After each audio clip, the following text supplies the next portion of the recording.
Subscribe and share my channel Sudarshana. నమస్కారం. శ్రీ దేవీ భాగవతం కథలను తెలుసుకుందాం. శ్రీమాత్రే నమః. శ్రీ గురుభ్యో నమః.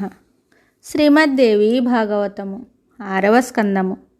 హైహయ వంశమునందలి క్షత్రియులు భృగువంశీకులైన బ్రాహ్మణులను సంహరించుట. దేవి కృపతో ఒక భార్గవ బ్రాహ్మణుని తొడ నుండి తేజస్సంపన్నుడైన బాలకుడు ఉత్పన్నమగుట. మహారాజకు కార్తవీర్యుడు బ్రాహ్మణులకు తన సంపదను అప్పగించాడు. వీరు దానిని ఇన్ని రోజులు ఎందుకు దాచుంచారు? వీరు యజ్ఞములు చేయలేదు, యాచకులు అడిగినను వారికేమీయును ఇవ్వలేదు. ఎప్పుడునూ ఏ విధముగాను ధనమును బ్రాహ్మణులు కూడబెట్టరాదు. శాస్త్రోక్తముగా యజ్ఞములు చేయాలి, దానములు చెయ్యాలి, సౌఖ్యమునకు సౌకర్యములకు తిండి తీర్థములకు ఖర్చు పెట్టాలి. విప్రులారా, ధనముండినచో రాజులు, చోరులు, అగ్ని, ధూర్తులు మొదలగు వారి వలన గొప్ప భయము కలుగునని చెప్పబడినది. తన రక్షణను కోరువారు ఏదో ఒక విధముగా ధనమును విడువవలెను.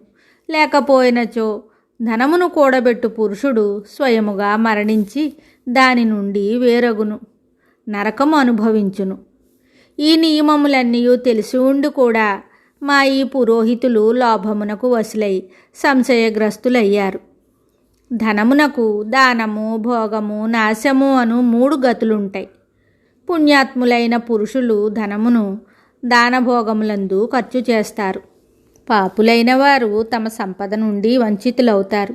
లోభి అయిన మానవుడు ధనమును దానము చేయడు, తిండి తీర్థములకు ఖర్చు చేయడు, కేవలము ప్రోగు చేయుచునే ఉండును. అట్టివాడు గొప్ప క్లేశములను, బాధలను అనుభవించును. రాజులు వారికి తగిన దండన విధించెదరు. కనుక గురువులని చెప్పబడు నీచులగు ఈ బ్రాహ్మణులను సంహరించుటకు మేము పూనుకున్నాం. వీరు మిగుల ధూర్తులు, మీరు మహాత్ములు. ఈ విషయమున క్రోధమును వహించకండి. వ్యాసుడు చెప్తున్నాడు. ఇట్లు సహేతుకమైన మాటలు పలికి ఆ హైహయులు మునులను ఊరడించారు. తరువాత వారు తమ చెడు కార్యములను కొనసాగిస్తూ ఉన్నారు. ధనలోభులకు ఈ క్షత్రియులు బ్రాహ్మణులను అనేక విధములుగా పీడించారు. ఇష్టము వచ్చినట్లు పాపకర్మలు చేయు ఆ దుష్ట బ్రాహ్మణులను సంహరించుటయందు సఫలురయ్యారు. మానవుల అంతఃకరణములందుండు లోభము మహాశత్రువు. ఇది సకల దుఃఖములకు నిలయమని చెప్పబడినది.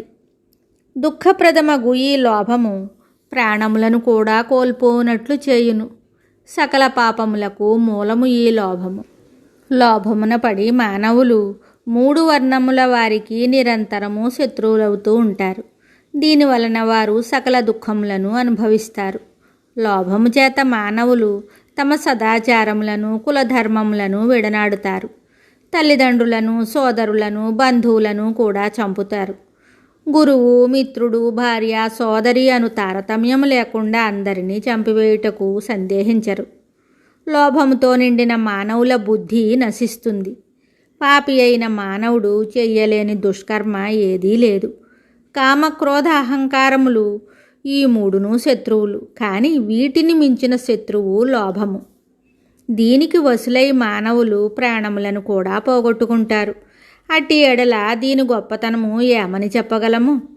లోభి అయిన మానవుడు ఏమైనను చెయ్యును. కనుక హైహయ వంశమునందలి క్షత్రియులు నీచమైన బుద్ధి కలిగి ఉన్నారు. భార్గవ కులమునందలి బ్రాహ్మణులనందరినీ చంపారు. మిగతా కథ తరువాయి భాగంలో తెలుసుకుందాము. శుభం. శ్రీ దేవీ భాగవతం తరువాయి భాగంలో మళ్ళీ కలుద్దాం. నమస్కారం. Subscribe and share my channel Sudarshana.